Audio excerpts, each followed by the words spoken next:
Everybody's got hurdles, everybody's got difficulties. I have a little bit more, but it's just a little bit more. It's not a big deal. Congenital amputee, Crohn's disease sufferer, a man who has battled clinical depression. But these are mere side stories in Ali Jawad's journey to world champion powerlifter. I've got like a motto since I was a kid. I used to say like, why be the best when you can be the greatest? You know, that's what drives me, just to try and push the boundaries of what the human body can take, you know, strength-wise. Ali's remarkable story starts in Lebanon. He was born without legs in the Middle Eastern nation in 1989, a time when the country was engulfed in civil war. Eager to give their son a better life, Ali's parents decided to emigrate to London when he was just 6 months old. At the age of 15, Ali got involved in powerlifting and excelled instantly. I got up to about 100 kilo on my first ever day of benching, and the gym literally stopped. And I thought I'd done something wrong. And I was like, all right, I'm really intimidated, I'm getting out of here. Because you had some really big guys just stopping there, whatever they were doing, just to stare at me. Ali went on to lift bigger weights, winning national and international junior titles in the process. In 2008, he was selected to represent Great Britain at the Beijing Paralympics. However, the day before the big event, he experienced chronic stomach cramps. Determined not to miss out, he soldiered on, but lifted way off his personal best. When he returned to the UK, his condition worsened.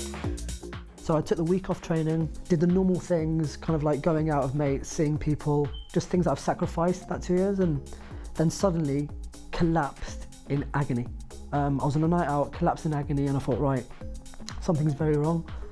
So I demanded that I kind of have blood tests, and that was a very scary time for me. Ali was eventually diagnosed with Crohn's disease, a lifelong inflammatory bowel condition. His doctor advised him to give up powerlifting. I think it broke me. You know, my dream since I was 6 was to try and win a gold medal at the Paralympics, and then suddenly to be kind of diagnosed and told it, you know, it can't be done with Crohn's disease. I was like, well, you know, what do you do? Yet again, I was probably more heartbroken, thinking, you know, I was developing really well, and suddenly the whole world kind of just collapsed. In 2009, Ali retired from powerlifting. However, following a major operation later that year, he was determined to give the sport another go. He adopted a new diet and training program that would enable him to compete.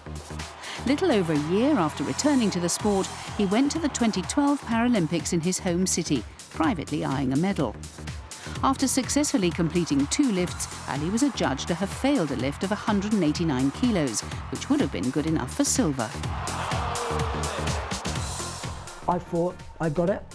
The crowd went crazy because they thought I got it. And then I obviously looked at the lights of the referees, and it was 2 reds to 1 white light, so it means I didn't get it. And I was like, it's either that's really harsh or they've seen something. In one of the most controversial decisions of the Games, Ali was ordered to re-lift around 15 minutes later. Such was the judge's uncertainty. Yet, the same fate befell him. Because I was so cold, I didn't think I was going to be able to do it. My muscles were killing me. When I was pushing, I got literally my whole body spasmed. All my muscles in my body spasmed, so I was cramping. They said it was no lift again. And I actually couldn't lift myself up. So I kind of collapsed on the floor because everything was kind of tensed and I just couldn't move. I was in agony. So I had to be kind of helped off the stage. But yeah, that picture would always kind of, that picture of me on the floor in pain was kind of, it summed up my 4 years. In the aftermath of the London Paralympics, Ali's life spiralled out of control. Unable to handle the emotional fallout from the Games, he secluded himself away from those closest to him. He turned to alcohol and started binge eating and was diagnosed with clinical depression. You know, I kept waking up in tears. I was very depressed. the diet went out the window.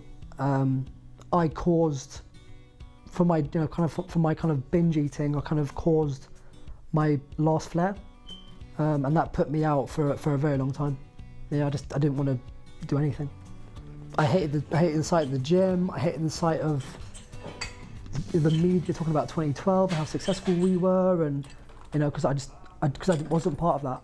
I just wanted to be kind of left alone with my chocolate cake, and kind of just like I just wanted to be by myself. Didn't want to talk to anybody about it. With his career at breaking point, Ali held crisis talks with his coach, Tom Whitaker. And he goes, you're only 23. He goes, you can't retire at 23. He goes, you're so talented, you just need a break. He goes, if we can control your Crohn's for longer than 5 months, if you can be in an environment where you can train optimally every single day and you've got no distractions, and I'll give you the best team around you, then you have to give this a shot. You can't walk away. So obviously, when he said it like that, I thought, he's got a point. Ali decided to commit to the sport once again. He relocated to Yorkshire so he could be closer to Tom. And this year, the 25-year-old has validated his coach's belief in him. In July, he clinched a bronze medal at the Commonwealth Games. But it was 3 months previously in Dubai where he achieved his biggest accolade to date, a gold at the IPC World Championships, and with it, a new world record. The achievement in itself of winning the World Championships is phenomenal, based on the fact that the standard in the sport is so high, the physical qualities required are enormous, but also reflecting on what he's been through in the last 2 years, and in the time from London back to Beijing, the obstacles he's had to get past to put himself in a position to then go and win a World Championships. I'm sure Ali would have bitten your hand off if you'd have told him 3 or 4 years ago where he was going to be now. For me, I still, right now, it's not really sunk in. It's still like a dream a good dream that I've had and I've kind of got something out of. But yeah, that day, it was just the most incredible feeling, having the national flag raised, knowing that not only am I a world champion, but I broke the world record again. So the consistency was there. It was incredible. Heading into 2015, Ali is in a much better place than he was just over a year ago. He's currently studying for a degree in sport and exercise science, and his aspirations in powerlifting remain as high as ever. I need to win a Paralympic gold medal. I think the only way I can kind of forget about the emotion and the depression and everything that came along with it was I've got to win in Rio. And if I don't achieve it, then I can look back going, you know what? I can be content about not being Paralympic champion because I've given it the best shot. Nobody can fault me and say that I didn't. So at least I can if I don't win in Rio, then I can definitely walk away going, yeah, I gave it everything. I laid it all on the line. And even though I'll probably be known as the Neely man of the sport, I can deal with that because I've given it everything.